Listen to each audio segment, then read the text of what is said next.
오늘 이제 시편 67편의 말씀으로 복을 주시리라 라는 제목으로 우리가 말씀을 나눠보기를 원합니다.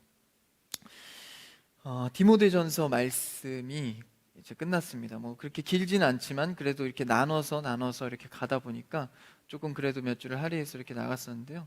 원래 이렇게 책 한 권을 띄면 책거리도 하고 과자 파티라도 좀 해야 되는데 그렇지 못하지만 어쨌든 성경책의 한 권을 우리가 깊이 있게 나눠본다는 것은 참 의미 있는 일입니다. 여러분들의 신앙에 성경 한 권 한 권이 또 나눠질 때마다 삶에 대단한 응답과 축복이 있기를 바랍니다. 오늘은 시편 67편 한 편의 말씀인데요.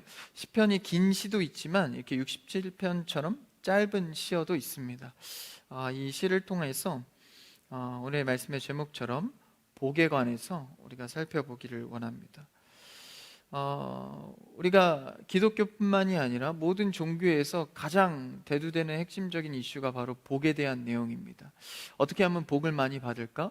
내가 어떻게 축복된 삶을 살아갈 수 있을까? 기독교도 예외는 아닙니다. 이 복에 대한 주제가 우리의 관심이 많다라는 것이죠. 근데 우리가 생각하는 복과 하나님께서 성경 속에서 우리에게 말씀하시는 복은 차이가 있습니다. 물론 정확한 복에 대해서 늘 누리는 자들은 다를 수 있겠으나 하나님께서 말씀하시고자 하는 복은 태초부터 지금까지 동일한 복입니다.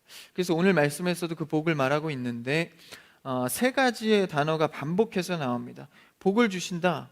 이 복에 대한 얘기가 세 번이나 복을 주시며, 또 6절에서 복을 주시리로다, 7절에 복을 주시리니, 이 복에 대해서 반복을 하고 있고, 또 땅에 대한 이야기를 합니다. 땅 위에 이런 땅에 대한 반복, 땅의 소산, 그리고 세 번째로는 찬송에 대한 단어가 반복적으로 나옵니다. 찬송하게 하시며 민족으로 주를 찬송하게 하소서. 계속된 반복의 단어가 나옵니다. 이 세 가지 반복을 볼 때 이 시편 67편에서 중요한 핵심의 요소가 바로 이 세 단어라는 것이죠. 성경 속에서 항상 반복하는 단어들이 나오는 것은 그것을 강조할 때가 많습니다. 그럼 우리가 중요하게 볼 이 성경의 복이라는 주제를 보기를 원하는데, 성경 속에서 많은 복을 말합니다. 근데 우리가 태초 처음으로 돌아가서 이 복에 대한 내용을 한번 보기를 원하는데, 창세기 1장 27절에서 28절인데요. 한번 같이 읽어볼까요? 시작. 하나님이 자기 형상 곧 하나님의 형상대로 사람을 창조하시되 남자와 여자를 창조하시고 하나님이 그들에게 복을 주시며 하나님이 그들에게 이르시되 생육하고 번성하여 땅에 충만하라. 땅을 정복하라. 바다의 물고기와 하늘의 새와 땅에 움직이는 모든 생물을 다스리라 하시니라. 앞에 18절 앞에 부분을 좀 띄워주시고, 하나님께서 아담과 하와를 창조하시고 가장 첫 번째로 하신 일이 뭐죠? 그들에게 복을 주셨습니다. 근데 그 복을 보니까 그들에게 이르시되 생육하고 번성하여, 땅이란 제목이 또 나오죠. 땅에 충만하라, 땅을 정복하라, 이러면서 복을 허락하셨습니다. 그래서 아담과 하와에게 복을 주시면서 생육하고 번성할 수 있는, 충만할 수 있는 복을 주십니다. 그러니까 하나님께서 복을 주셨다는 것은, 오늘날 우리에게 인간이 하나님께 복을 구하는 것은 당연하고 자연스러운 일입니다. 그래서 복을 구하는 것이 좀 세속적이지 않나? 뭐 그런 생각을 할 수 있지만 그렇지 않습니다. 처음부터 하나님은 우리에게 복을 주셨고 귀하게 여기셨습니다. 그러나 이 복의 내용의 차이가 있던 것이죠. 하나님 앞에 복을 구하는 여러분 되길 축복합니다. 그런데 그 복의 내용이 중요하다는 거예요. 여러분은 어떤 복의 내용을 주님께 구하고 계십니까? 이 복의 내용이 잘못되고 너무 치우치다 보면 기복신앙이 되죠. 기복적이라는 게 아니라 복을 비는 신앙이 됩니다. 그러니까 복만을 위해서, 내가 생각하는 복만을 위해서 살아가는 것이 바로 기복신앙입니다. 여기서 말하는 그 복은 복의 내용이 그렇지 않다라는 것입니다. 오늘 말씀을 통하여서 첫 인류에게 허락한 참된 복을 만나게 되는 여러분 되기를 축복합니다. 그래서 아담과 하와에게 준 복이 무엇일까? 오늘 이 67편의 시제, 그러니까 제목을 보면 시 곧 노래이기도 하죠. 노래하는 것이 굉장히 이 시편 67편의 중요한 주제인데, 인도자를 따라라고 나옵니다. 인도자를 따른다는 것은 예배 때 쓰여졌다는 곡이겠죠. 그만큼 의미가 있습니다. 한번 그 말씀으로 그럼 우리가 들어가서 1절과 2절을 한번 읽어볼까요? 오늘 본문입니다. 시작. 하나님은 우리에게 은혜를 베푸사 복을 주시고 그의 얼굴빛을 우리에게 비추사 주의 도를 땅 위에 주의 구원을 모든 나라에게 알리소서. 왠지 창세기에 방금 읽었던 1장의 내용과 복의 내용이 굉장히 비슷하죠. 2절에 보면 우리에게, 그러니까 1절에서는 이제 우리에게만 말하는 것 같지만 2절에서는 땅 위에, 그렇죠? 나아가서 모든 나라에게 알리소서. 뭐를요? 하나님의 도를, 하나님의 지경이 넓어져서 주의 빛이 생명 가득한 말씀이 나를 통해 땅을 넘어 온 나라에게 전해지기를 고백하고 있습니다. 그러니까 이것에 대한 의미가 무엇일까요? 태초에 아담과 하와가 하나님께 복을 받을 때는 그 복은 하나님과 교통하는 복이었습니다. 하나님께서 허락하시면 그대로 이 땅 가운데 이루어지고 순종이 노력을 하는 것이 아니라 그냥 하나님과의 관계 속에서 자연스럽게 일어나는 신앙인들이 누려야 할 그 복의 내용을 말하는 것입니다. 그 복을 자세하게 민수기 6장에서도 이렇게 말하는데요. 민수기 6장 24절에서 26절이 오늘 읽은 1절, 2절과 굉장히 닮아 있습니다. 한번 읽어볼까요? 시작. 여호와는 내게 복을 주시고 너를 지키시기를 원하며 여호와는 그의 얼굴을 내게 비추사 은혜 베푸시기를 원하며 여호와는 그 얼굴을 내게 향하여 드사 평강 주시기를 원하노라 할지니라 하라. 시편의 내용들은 많은 부분들이 구약의 내용을 따서 노래로 바꿔서 고백하는 경우들이 많습니다. 이 경우가 그런 거죠. 민수기 6장 24절에서 26절의 말씀이 그렇습니다. 오늘 67편의 1절에서 2절 말씀이 닮아 있습니다. 아니, 그 내용을 갖다 쓴 거죠. 그래서 그의 얼굴빛이 하나님의 그 놀라우신 빛이 우리에게 비추사 땅에도 모든 나라에게도 전파되길 원한다. 민수기에는 더 자세하겠죠. 표현 전이니까, 비유하기 전이니까, 노래하기 전이니까. 그 복이 어떤 복입니까? 그 복이 있으면 은혜가 있고 나아가 평강이 있다. 민수기에 말하고 있죠. 그러니까 이 복의 끝은 평강입니다. 평강을 정의할 때 우리가 어떤 장면을 떠올립니까? 예수님께서 죽으시고 부활하신 뒤에 제자들에게 먼저 나타나서 뭘 말씀하시죠? 샬롬, 너희가 평안하냐? 그러니까 예수님께서 평화를 다시 제정해 주셨습니다. 하나님과 아담 사이에서 일어났던 그 죄성 때문에 끊어졌던 그 샬롬이 두 번째 아담인 예수 그리스도가 죽으시고 부활하신 뒤에 이 샬롬을 다시 회복시켜 주신 것이죠. 그래서 하나님께서 아담을 지으실 때 생기를 불어넣으시죠. 하나님의 영, 그게 바로 성령의 생기입니다. 예수님께서 제자들을 처음 부활하시고 만나셨을 때 숨을 내쉬사, 이게 같은 단어입니다. 원어적으로 숨을 내쉬사 샬롬, 평안하냐. 그러니까 그때 아담 때 처음에 주었던 복이 예수 그리스도의 부활로 통해서 샬롬이 다시 회복된 것입니다. 이걸 뭐라고 하기에 복이다라는 것이죠. 다시 말하면 하나님과 인간 가운데 자유로운 소통이 이루어지는 것을 복이다라고 말합니다. 그래서 이 복을 누리기 위해서는 구약 성경에서 수많은 제사장들이 죽고 또 다시 세워지고 죽고 또 다시 세워지면서 계속해서 예배를 이어갔던 이유가 무엇입니까? 하나님과 끊임없는 소통을 하기 위해서. 대제사장이 그들의 죄를 어린 양의 피로써 하나님께 드리면서 소통하고 죄를 회개하고 다시 하나님께 기도하고, 이 복잡한 과정을 통해서 궁극적으로 뭐 하기 위함입니까? 하나님과 소통하기 위함입니다. 이게 뭐라고요? 이게 복이다라는 것입니다. 여러분, 하나님과 얼마나 소통하고 계십니까? 일방적으로 내 원함만 고하고 있습니까? 아니면 하나님의 말씀을 듣기를 날마다 원하십니까? 그러니까 하나님 앞에서 자유로운 소통 없이 그냥 막막한 소통을 할 때가 많습니다. 그럼 우리의 복의 내용이 잘못된 것이죠. 하나님께서 원하시는 것을 듣지 않고 내 것만 고하고 가는 형태일 수도 있겠습니다. 그래서 예수님을 통해서 말씀하시고자 하는 이 복이 하나님과 인간의 소통, 그러니까 예수님이 그 다리가 되어주신 겁니다. 예수님께서는 우리의 처음 누렸던, 아담과 하와가 처음 누렸던 그 복을 회복시키기 위해서 다리 역할을 해주셨습니다. 사람이 그런 다리를 역할을 해도 은혜스러울 텐데 하나님이신 예수님이 그런 다리 역할을 하셨다면 이보다 큰 은혜는 없을 것입니다. 그래서 길이요 진리요 생명 누구입니까? 예수 그리스도. 나는 길이다, 진리다, 생명이다. 그래서 아버지께로 올 자가 나를 통해서만 가능하다 말씀해 주고 계시죠? 인간에겐 길이 없다는 것입니다. 이 샬롬은 하나님과의 단절이 예수 그리스도를 통해서 회복될 때 가능하다는 것이죠. 우리는 그 창세기의 복이 오늘날 예수 그리스도를 통해서 회복되기를 축복합니다. 그래서 우리는 인간이나 죄성을 갖고 있어서 날마다 죄를 짓지만 그 예수 그리스도의 은혜로 말미암아 날마다 복된 삶을 누리게 되는 것이죠. 그래서 오늘 내가 예수 그리스도와 동행한다면 여러분 오늘은 복된 삶을 누리고 계신 것입니다. 좋은 일이 일어나야 복된 것이 아니라 내가 오늘도 그 예수 그리스도와 동행하였는가, 하나님과 소통하였는가. 그래서 이 복은 관계의 깨짐의 회복을 말합니다. 여러분 사람 사이에서도 관계가 회복될 때 얼마나 기쁩니까? 이 관계가 깨지면 1년, 2년, 10년 때로는 평생도 그게 회복이 안 돼서 마음의 응어리로 남을 때가 있습니다. 심지어는 가족 관계도 깨져버릴 때가 있어요. 그 회복이 안 되면 평생 그 한으로 남지 않습니까? 하물며 하나님과의 새 생명의 관계가 깨어진 겁니다.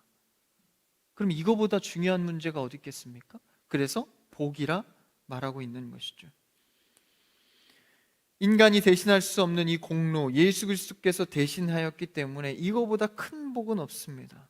그래서 우리는 이제 이 복을 누렸다면 이 복을 전하는 것이 우리의 사명입니다. 그리고 그 자체도 역시 축복이라는 것이죠. 1절을 넘어 우리에게 그 빛을 비추사, 오늘 말씀에요 2절에 그 돌을 땅 위에 구원을 모든 나라에게, 그러니까 복받은 자들의 사명이다라는 것입니다. 우리는 복된 자입니다. 할렐루야. 그러면 우리가 이 복된 자로서 이것을 전하는 것이 우리의 사명인 것이죠. 이웃에게, 땅 너머 여러 나라에게, 우리나라에서, 이 지역에게 이 복음을 전하고 알리는 것이 핵심입니다. 그러니까 이게 우리 크리스찬의 본질이라는 거예요. 예수 그리스도와 함께하는 복을 나누는 것. 근데 여러분 이것이 깨지면 깨지지 않도록 내 삶에 수많은 헌신과 섬김이 따라와야 한다는 것입니다. 때로는 내 시간을 투자해서, 돈을 투자해서, 인맥을 동원해서 이 복음 전하는 사역, 내가 예수님을 놓치지 않으려는 이 보호, 이것을 위해서 우리는 섬기고 희생할 수 있어야 한다는 것이죠. 왜요? 이게 본질이기 때문입니다. 근데 본질을 뒤로 하고 자꾸 내가 잘 살고 내가 잘 먹고 일단 내가 잘 되는 것에 본질을 둔다면 우리가 크리스찬으로서 세상 가운데 빛과 소금의 역할을 감당할 수가 없는 것이죠. 이 세상이 뭐라고 해도 할 말이 없는 거예요. 왜? 내 스스로 본질을 안 지켰기 때문에. 복음은 어디 가고 내 유익을 위해서 신앙생활하는 종교로 전락하면 세상이 우리를 보고 손가락질하고 욕을 할 때 나는 그래도 복음을 지키며 지금 수모를 당하고 있어, 이런 게 아니라 그래 난 좀 욕먹을 만 하긴 하다 이렇게 수용해버리는 그런 장면들이 있습니다. 이 코로나 위기 때도 많이 보지 않습니까? 그러니까 우리는 잘 먹고 잘 사는 내 유익의 핵심이 아니라, 본질이 아니라 예수 그리스도와 얼마나 내가 동행하며 그 예수 그리스도를 전하고 있는가. 그래서 오늘 말씀에서도 말하는 복은 부요의 복, 풍요의 복보다 더 한 차원 높은, 더 수많은 차원이 높은 것을 말하고 있는 것이죠.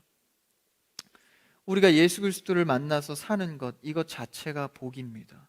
무슨 일을 만나든지 예수 그리스도와 함께 한다면 그 현장 자체가 복이라는 것이죠. 제자들은 그것을 깨닫지 못했습니다.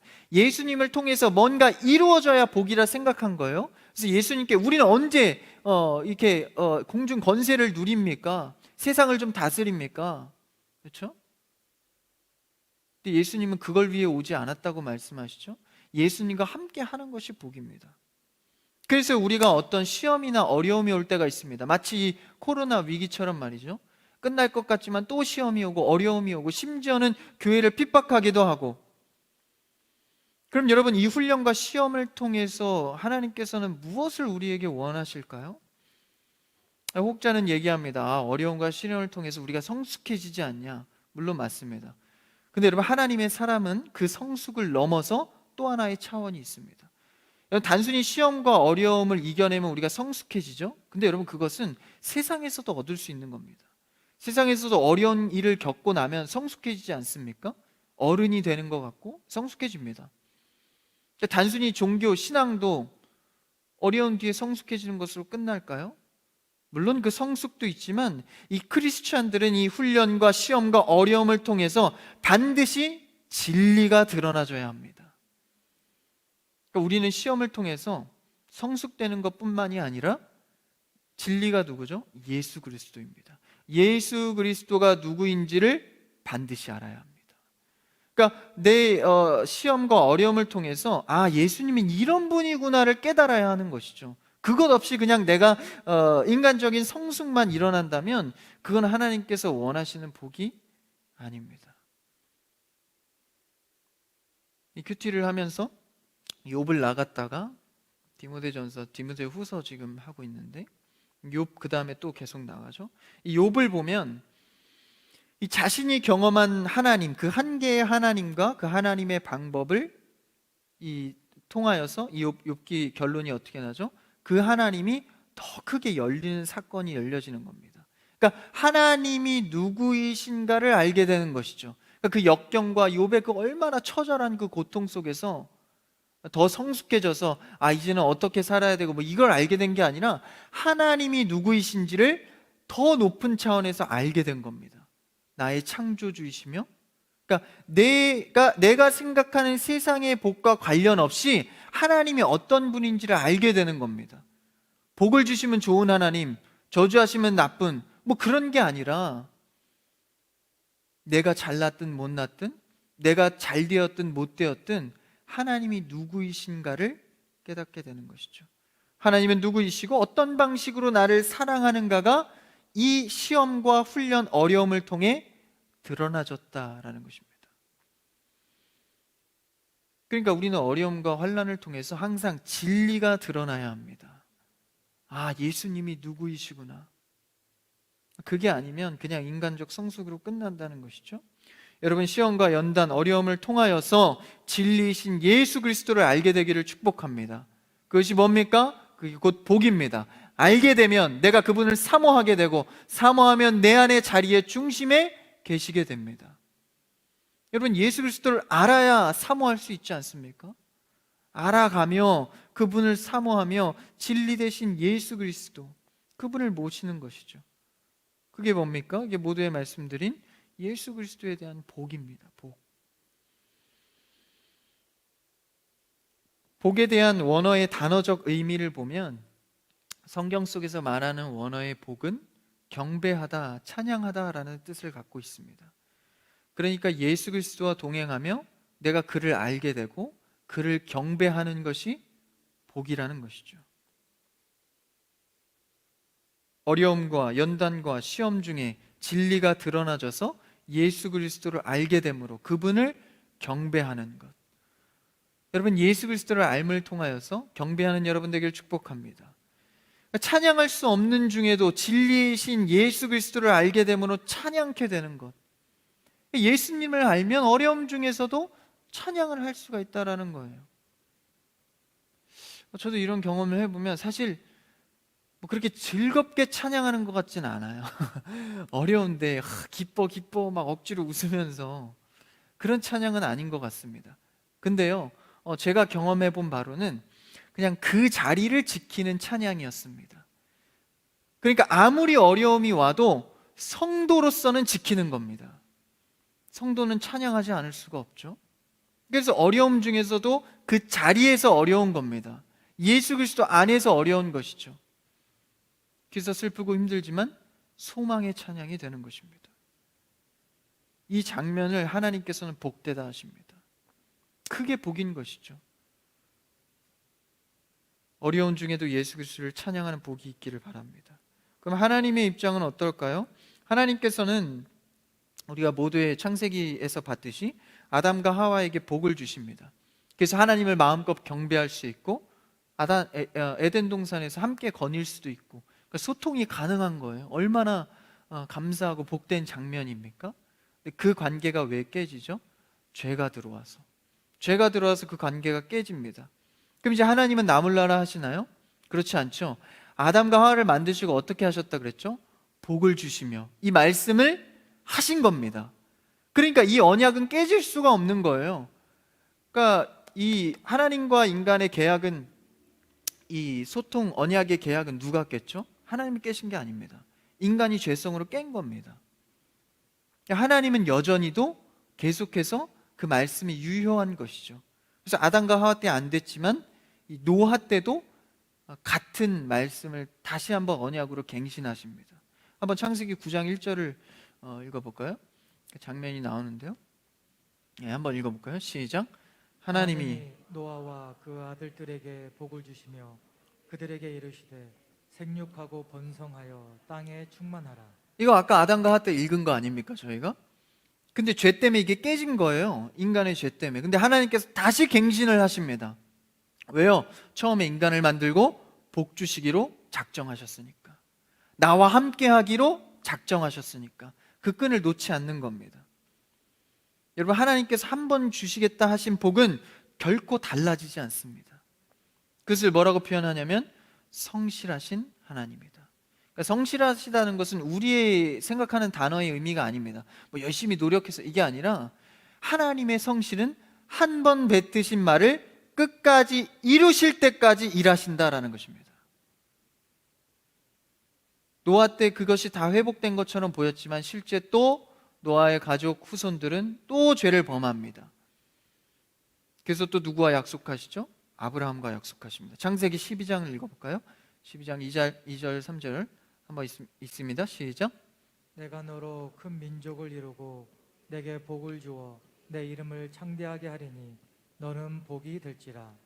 너를 축복하는 자에게는 내가 복을 내리고 너를 저주하는 자에게는 내가 저주하리니 땅의 모든 족속이 너로 말미암아 복을 얻을 것이라 하신지라. 이렇게 따로 이 복 주시겠다는 언약 갱신만 읽어보니까 어떻습니까? 하나님이 굉장히 끈질기십니다. 이게 단순히 우리가 절로 읽어서 그렇지 이 수백 년의 시간이 흘러가는 거예요. 이 가운데에서 하나님은 포기하지 않습니다. 그러니까 하나님의 시야는 항상 넓습니다. 단순히 우리가 며칠에 이뤄진 어려움 갖다가 하나님을 판단할 수 없는 것이죠.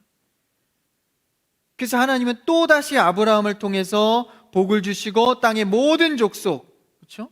여기서도 또 땅이 나오지 않습니까? 오늘 시편의 말씀처럼 모든 민족에게. 그러면서 또 아브라함 대해서는 어떻습니까? 계속해서 또 죄를 짓죠. 선지자를 보내시고 안 되니까 결국 어떻게 하십니까? 예수 그리스도 두 번째 아담 자신을 아예 보내셔서 그 성실하신 하나님께서 결국은 이 언약을 회복시키십니다. 그래서 이제는 우리에게까지 예수 그리스도를 통하여서 하나님을 볼 수 있게 만들어 주신 것이죠. 이것은 우리식의 성실로는 가늠할 수가 없습니다. 우리가 단순히 열심히 하는 성실로 하나님을 이해할 수 있을까요? 하나님의 계획은, 말씀은 반드시 이루어지는 성실입니다. 그러니 다시 오실 예수님을 우리가 기대하지 않을 이유가 없는 것입니다. 수백 년, 수천 년의 역사를 통해서 하나님의 성실을 말씀을 통해서 확인하였다면 앞으로도 다시 오실 예수 그리스도를 바라보면서 그분의 성실함을 기대는 것입니다. 이 장면을 보고 오늘 말씀은 복되다라는 것이죠. 여러분, 다시 오실 예수 그리스도를 기대는 여러분 되기를 축복합니다. 그래서 여러분 오늘 기도하실 때 이 성실하신 하나님을 바라보면서 기도하시기를 바랍니다. 주님, 나는 허물과 추함, 내 죄를 바라보면 주님 앞에 고개를 들 수도 없고 염치도 없지만 주님, 오늘도 나는 성실하신 하나님께 기대어 구하고 주님께 기도합니다. 여러분, 이 고백으로 주님께 나아갈 때 우리를 포기하지 않는 성실하신 하나님을 만나게 될 것입니다. 하나님은 성실하십니다. 우리의 기도 제목에 대해서도 성실하시고 우리의 복된 삶에 대해서도 성실하십니다. 예수 그리스도를 통해서 주시기 때문이죠. 그래서 그 성실하신 하나님을 바라볼 때 우리의 여건으로 바라보는 것이 아닙니다. 상대적인 것이 아니죠. 하나님은 내가 좀 이렇게 잘 안 될 때 하나님이 좀 나를 그렇게 하시는 것 같고, 잘 되면 나에게 복 주신 것 같고, 이런 상대적으로 하나님을 이해할 때가 많습니다. 이걸 깨버린 게 욥기의 말씀입니다. 네 환경이 어려우면 내가 저주한 거냐? 네가 좋으면 내가 복 준 거냐? 그런 게 아니다. 하나님을 뭐라고 표현하죠? 하나님은 이름이 사실 없으신 분입니다. 그래서 여호와라고 표현하죠. 여호와는 그냥 I am who I am입니다. 나는 나다라는 거예요. 이름은 아닙니다. 나는 나다, 스스로 계신 분. 그러니까 어떤 여건 때문에 하나님이 표현되는 게 아니라 나는 나다라는 거예요. 스스로 계신 분이다라는 거예요. 내가 어려우면 내가 저주한 거고, 네가 잘 되면 복 준 게 아니라는 것이죠. 하나님의 방법은 그렇게 단순하지 않습니다. 전생애를 걸쳐서 드러내시는 하나님께서, 스스로 계신 하나님께서 우리의 퍼즐 조각 같은 우리의 삶을 맞춰 가실 때 우리는 그냥 아멘으로 주님을 따를 뿐이죠. 왜요? 하나님은 성실하게 결국을 나를 세울 것이기 때문입니다. 그래서 내가 얻지 못하면 하나님이 잘못된 것이고, 내가 무언가를 얻으면 하나님께서 복 주신 것이고, 이런 상대적인 하나님을 바라보는 것이 아니라 그저 나는 묵묵하게 스스로 계신 분, 나는 나다, 여호와 하나님을 그대로 바라보는 여러분 되길 축복합니다. 근데 이게 굉장히 이상적이죠. 쉽진 않습니다. 내 상황이 어려우면 하나님이 원망스럽고, 하나님의 뜻을 모르면 그냥 잘못된 것으로 치부할 때가 많죠. 그럼에도 불구하고 우리가 다시 일어나는 것은 그 시험을 통해서 예수 그리스도를 만나기 때문입니다. 여러분, 단순한 어려움이든 큰 어려움이든 항상 진리를 발견하는 예수님을 만나기를 축복합니다. 그래야 하나님을 경배할 수 있죠. 그게 복이다라는 거예요. 우리의 연단과 시험은 성숙을 넘어서 진리를 보게 하십니다. 그래서 결국 하나님을 경배하게 하시고 그런 삶의 태도를 가지라는 것이죠. 어려운 상황에 처해 있거나 정말 극심한 고통의 나락으로 떨어진 것 같은 삶의 모습 속에서는 참 이 말이 위로가 안 될 수도 있습니다. 어떻게 이 상황 가운데 경배를 할 수 있겠나. 근데 오늘 시인이 말하는 이 복의 실체는 그 상황 가운데에서 만나는 예수님을 말하는 것입니다. 어떤 상황 가운데에서도 그 복의 실체를 만나는 여러분 되길 축복합니다. 그래서 우리가 이 고백을 삶의 고백으로 드리기를 원하는데요, 주의 인자하신 그 사랑이, 찬양의 가사의 고백이 참 좋습니다. 주의 인자하신 그 사랑이 내 생명보다 나으며 위로하시는 주의 손길은 내 눈물보다 귀하다. 여러분, 어떤 상황 가운데에서도 이 성실하신 주님을 바라보기를 원합니다. 우리 이 고백을 담아 함께 찬양하기를 원합니다. 같이 고백할까요? 주의 인자하신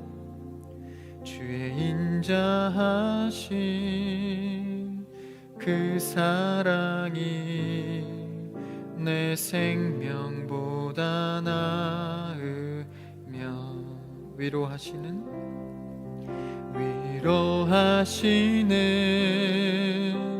주 손길은 내 눈물보다 귀하다. 변함이 없는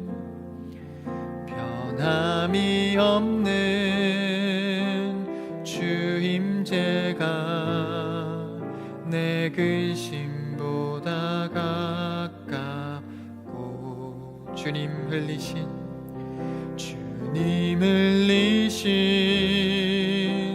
그 보혈은 내 상처보다 진하다.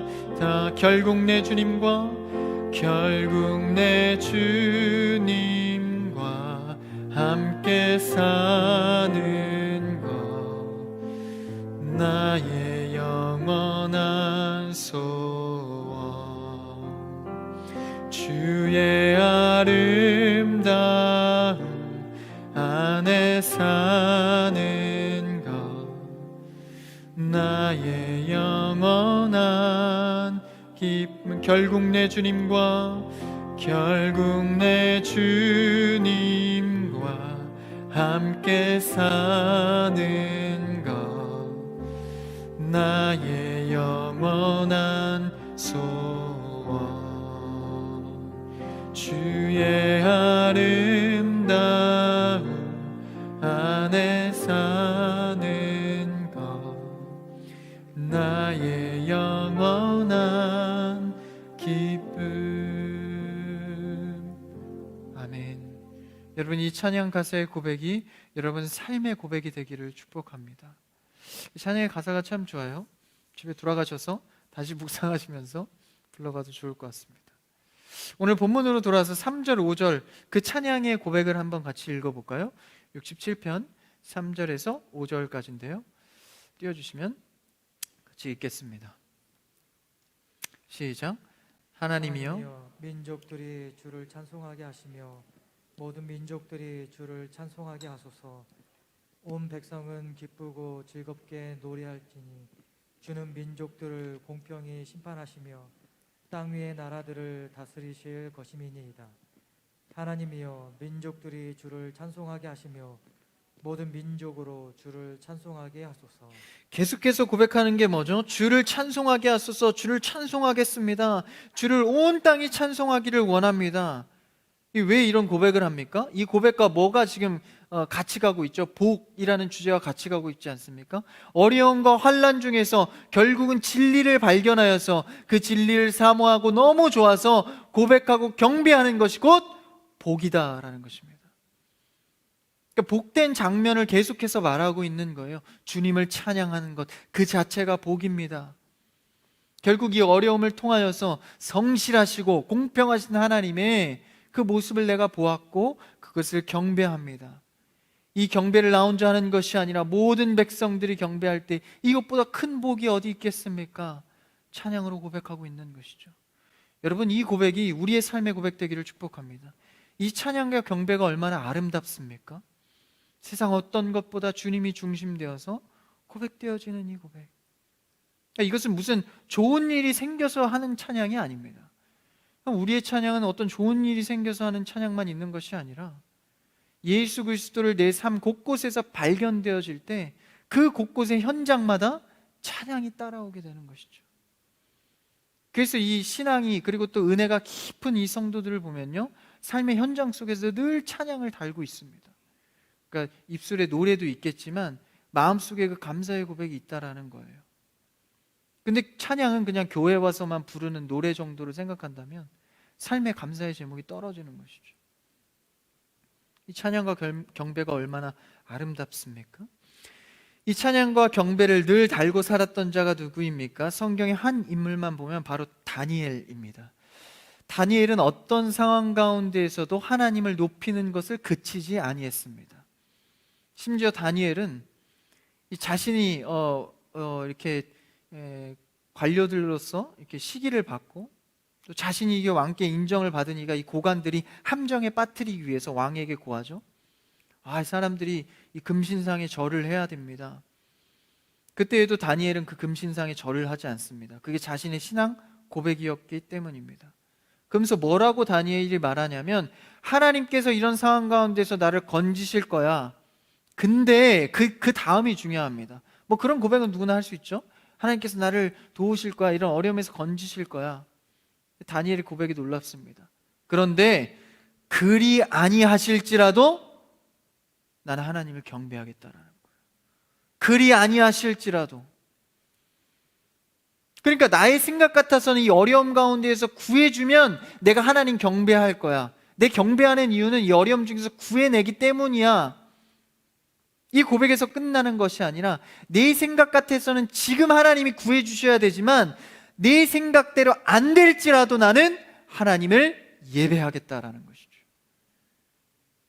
그러니까 우리가 하나님을 조건적으로 예배하거나 경배하는 것이 아닙니다. 그리 아니하실지라도 나는 오늘 이 시간 주 앞에 나와 기도하고 예배하는 자리를 지키겠다라는 것입니다.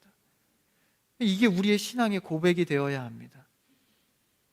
그러면 이 다니엘이 의존하는 것은 무엇이었습니까? 다니엘이 의존하는 것은 그 순수한 하나님 자체를 의존했던 것이죠. 그러니까 이 순수한 하나님 자체를 의존하지 않으면 우리는 종교 생활이 될 가능성이 높습니다. 내가 원하는 것을 들어주시는 하나님, 좋은 것 같지만 그것만 놓고 하나님을 섬기면, 들어주지 않으면 나는 하나님을 찾지 않을 수 있다라는 것이죠. 이게 얼마나 무섭습니까? 그래서 우리는 순수하게 여호와 하나님, 스스로 계신 분, 그 하나님을 따르는 것입니다. 그게 우리의 신앙의 고백이 되어야 하는 것이죠. 내 원하는 대로 안 될지라도 내 프레임을 벗어 던져야 합니다. 욥이 그 메시지를 담고 있죠. 내 원함대로 안 될지라도, 그리 아니하실지라도 나는 성도로서, 주의 자녀로서 오늘 내 할 일을 하는 것입니다. 오늘 당장 기도가 이루어지지 않더라도 나는 오늘 눈물의 기도의 씨를 뿌리는 것이죠. 하나님의 때가 될 때 그 눈물의 씨, 그 기도를 들으시고 응답하신다라는 것입니다. 예수 그리스도의 기도가 그러하지 않았습니까? 내 뜻대로 되게 하지 마시고 하나님의 뜻대로. 그래서 그 결단을 얻지 않습니까? 결단하시고 나아가죠. 예수님께서 구하신 기도는 다른 것이 아닙니다. 믿음의 확신을 갖고 나아갈 수 있도록 그것을 구한 것이죠. 그래서 우리가 구할 것은 오로지 충성이다라는 그 믿음이 굳건해지는 것. 여러분의 신앙이 자기중심적으로 돌아가지 않기를 축복합니다. 하나님 말씀을 들으시고 순종하시고 따라가는 여러분 되길 바랍니다. 그래서요, 여러분, 신앙은 결과에 의지하는 것이 아닙니다. 그래서 조건적으로 협박식 기도도 많이 합니다. 예전에 그런 기도 많이 했어요. 이거 해주셔야 됩니다. 해줘야 저 예배 드릴 거예요. 좀 심한가요? 근데 그런 조건적 기도를 할 때가 있습니다. 주님, 저 이렇게 했잖아요. 예배 빠진 적 없는데요. 이 기도 들어주셔야죠. 결과에 의지된 기도가 아니라, 여러분, 오늘 그냥 나는 하나님 앞에 마땅히 해야 할 일을 할 뿐입니다. 그때 하나님이 길을 여시고 하나님께서 원하신 뜻을 보여주시는 것이죠. 그때 내가 원하는 것보다 더 큰 복을 부어주시는 것, 예수 그리스도와 동행할 때 이루어지는 것입니다. 그래서 우리가 직장이나 세상 사회 생활 속에서도 그런 인식으로 해나가는 것이죠. 내가 일을 도왔으니까 하나님께서 뭐 승진시켜 주겠지. 내가 크리스찬으로서 이렇게 선한 일을 했으니까 하나님께서 내 연봉 좀 올려주시겠지. 조건적으로 결과에 의지하는 하나님이 아닙니다. 그냥 나는 신앙인으로서 이자에게 이렇게 섬길 뿐으로 끝나는 겁니다. 그것 때문에 하나님이 일하시고, 그게 아니에요. 결과적 하나님이 아니다라는 거예요. 내 자리를 지킬 때 내가 생각지 못한 복으로 채우신다라는 것이죠. 예수님도 그렇게 사역하셨습니다. 예수님께서 십자가 지면 막 사람들이 따르고 인기가 높아지고 대단한 일이 일어날 것으로 여긴 것이 아닙니다. 십자가 지니까 어떻게 됐습니까? 사람들은 그 십자가, 저주의 십자가, 더 욕하고 핍박하고 예수 믿는 자들을 죽였습니다. 그래도 예수님은 십자가 사역을 하셨습니다. 그 자리를 지킨 것이죠. 그랬을 때 결국 오늘날 우리에게까지 와서 그 복음이 완성될 수 있었던 것입니다. 이렇게 한국 땅에 많은 교회들이 세워지고 신앙인들이 세워질 수 있었던 것은 그때 예수님이 그 자리를 지켰기 때문입니다. 세상 가치관과 다른 것이죠. 여러분은 하나님의 자녀로서 오늘 어떤 자리를 지키고 계십니까? 하나님의 성실하심을 바라보시면서 여러분의 오늘 성도로서의 자리를 지켜가시길 바랍니다. 그게 예수님과 동행하는 복이다라는 것이죠. 약속을 이루실 분을 믿고 참된 복으로 만족하는 여러분 되기를 축복합니다. 그분을 따르는, 그분께 순종하는 이 밤에 정말 예수 그리스도와 동행하는 복이 이 시간 구하고 기도할 때 이루어지기를 축복합니다. 기도하겠습니다.